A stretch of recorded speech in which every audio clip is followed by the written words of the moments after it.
So as of now, I think I would stay on video, but I honestly gotta go show up and gotta go to work soon. So if y'all excuse me. Alright, I'm clocked in.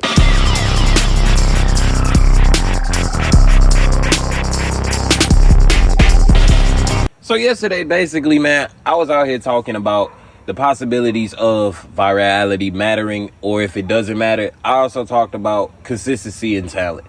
And then it merged into the video being cut off because I had a visitor who basically is a friend, well, excuse me, a son of a friend of my dad. A son of a friend of my dad. Basically, this woman who's been a friend of my dad for a long time, longer than I was born, basically.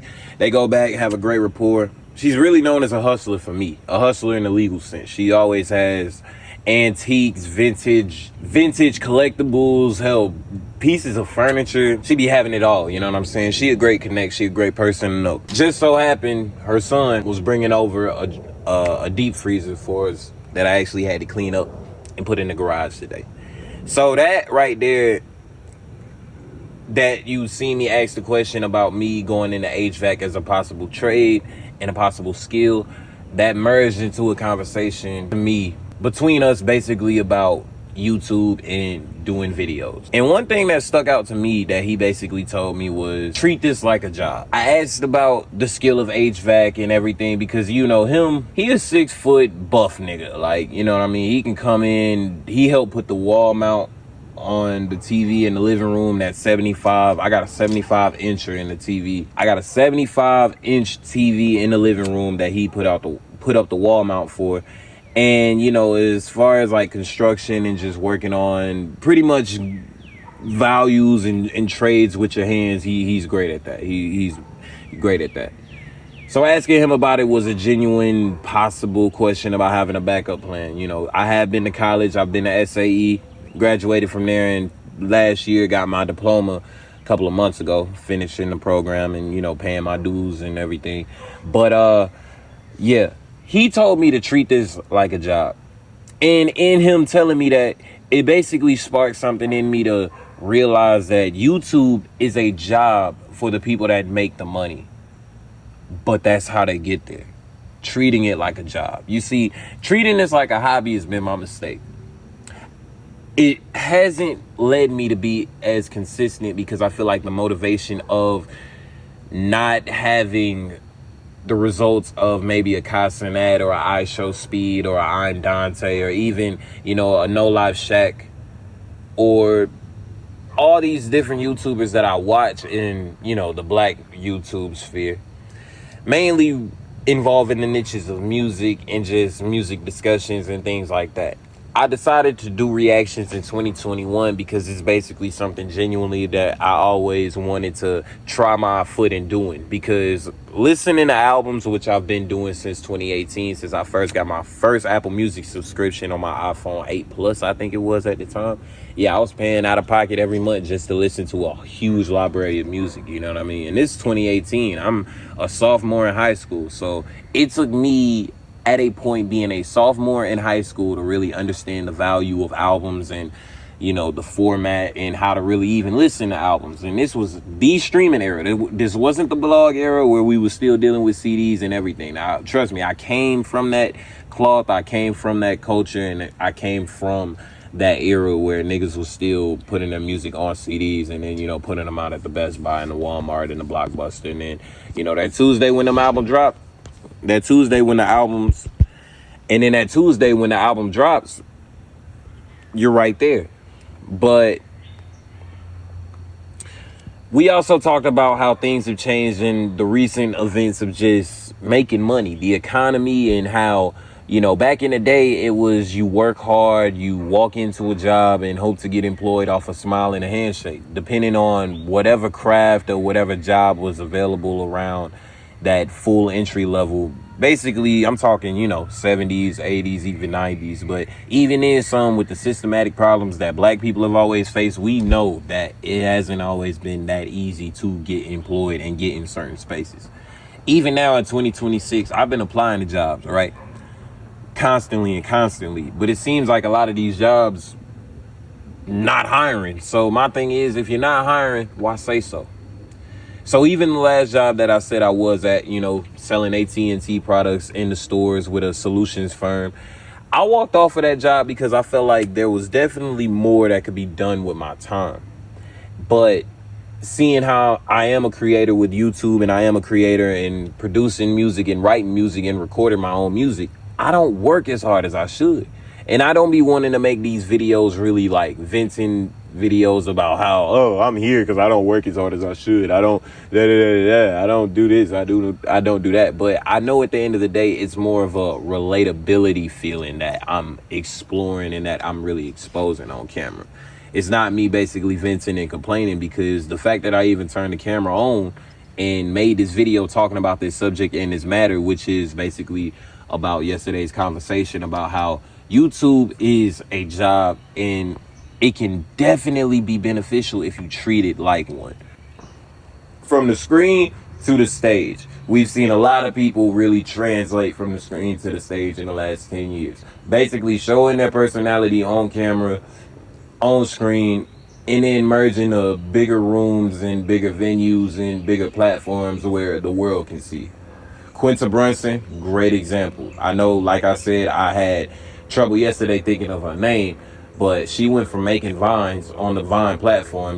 This was around the Musical.ly era, pre-TikTok, for all those, Gen Alphas. If you're watching this, shout out to anybody watching this. Make sure you subscribe, definitely like and comment. I hate even asking that during these videos, but I watch so many YouTube videos, I feel like that's kind of like a verbal muscle memory to even say on camera. But regardless, she's now a star on Abbott Elementary, and she's pretty much one of the main characters that show revolves around.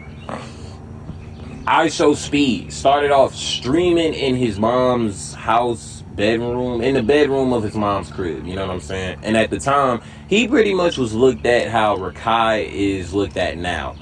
A loudmouth, kind of ignorant, boundary pusher, habitual line stepper in the verbal, area of things, just with the content that he was saying and the type of stuff he was doing, and the obnoxious barking, which I actually found some humor in, because I don't know, it was just unnecessarily funny to me. Him being himself on camera. And I even say that because, back then a 16-year-old Speed can't compare to the now, 22, 23-year-old Speed, who's recently even toured, not the country, the globe. He went over to Africa. I think he went over to Europe, and he's been getting showed love. You know what I'm saying? And that's really how you do it. I mean, as an IRL streamer, you can really be on the lower mid-tier level of disturbing people, going in stores, asking people stupid questions, and just bothering people's peace for the sake of content and entertaining them below 15-year-olds that's on Twitch streams, donating with their parents' hard-earned money, most likely. You know how it go. Like Castanet in this whole subathon, mafia-thon, however that worked. Basically, I found out he made a lot of money getting people to donate to him. That was the purpose of, I guess, the mafia-thon and the subathon, while of course his job was to cater to his audience and bring on guests of entertaining aspects and do entertaining things. I mean, from Marlon Wayans to Tisha Campbell to even John Cena and the Hardy Boys. Like, he had guests on. It was a fun time. Like, logging into Twitter, seeing who was on goddamn Kai's Mafia-thon for the day. He really had pool. He had iCarly on that. I think he had...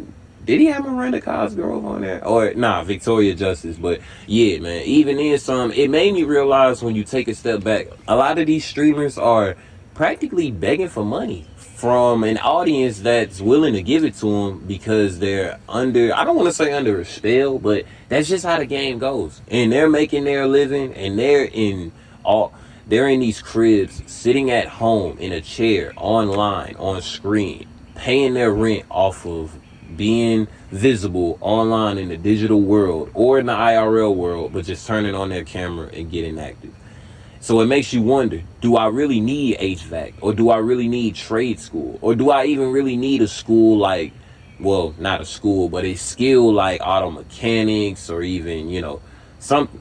construction, carpentry, something with tools and hardware, something where you really got to use your hands? The answer would be subjective. I mean, for me, I think it's a useful skill as a man to just know how to do stuff with your hands. That way you save money and save time. I seen a video the other day. I was watching a video on how to fix your car brakes.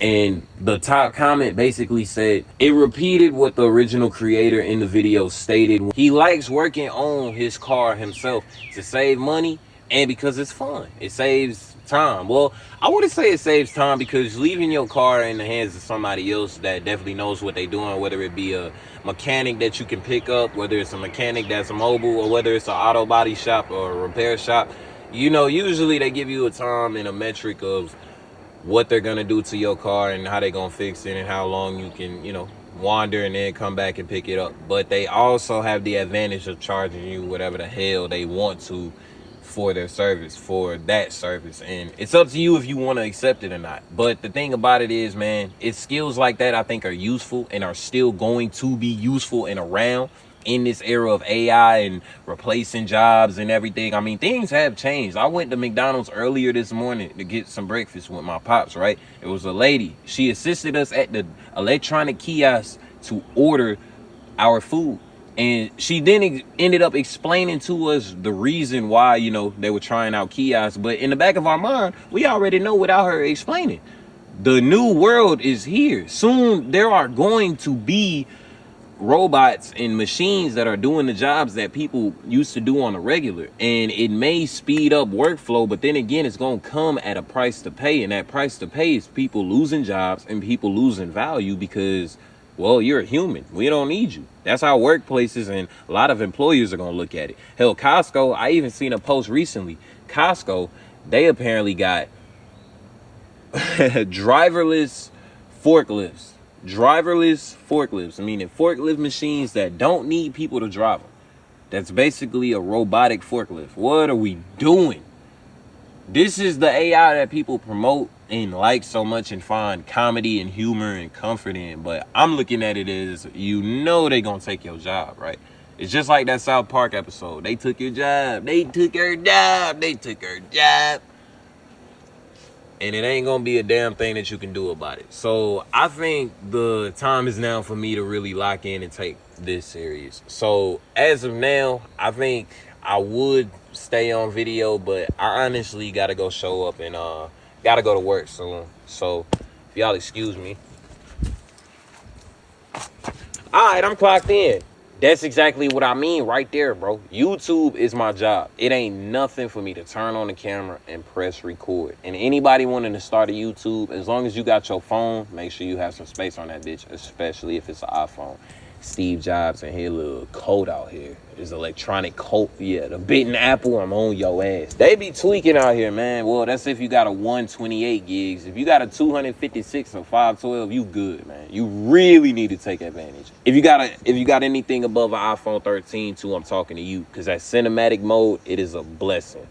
You need to turn on that camera and start spilling your mind. Whatever niche, whatever talent, whatever field you're in, you can definitely talk about it. You can reach out to people, find your audience, and explore your craft in your corner in this big ass space on this huge rock called Earth, in this digital world, which people are looking for the next person to, you know, reach out to, connect with, and really feel like speaks for them.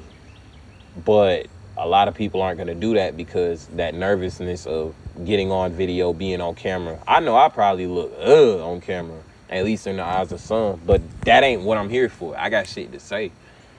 And then on top of that, I'm really trying to flex my editing skills with the format of these videos. So if you enjoy these videos and if you enjoy what I had to say, really, man, about the HVAC shit, basically, man, it's great to have a backup plan. Trade school is definitely more recommended than college, but at the end of the day, if you got a craft and you really love it, find out how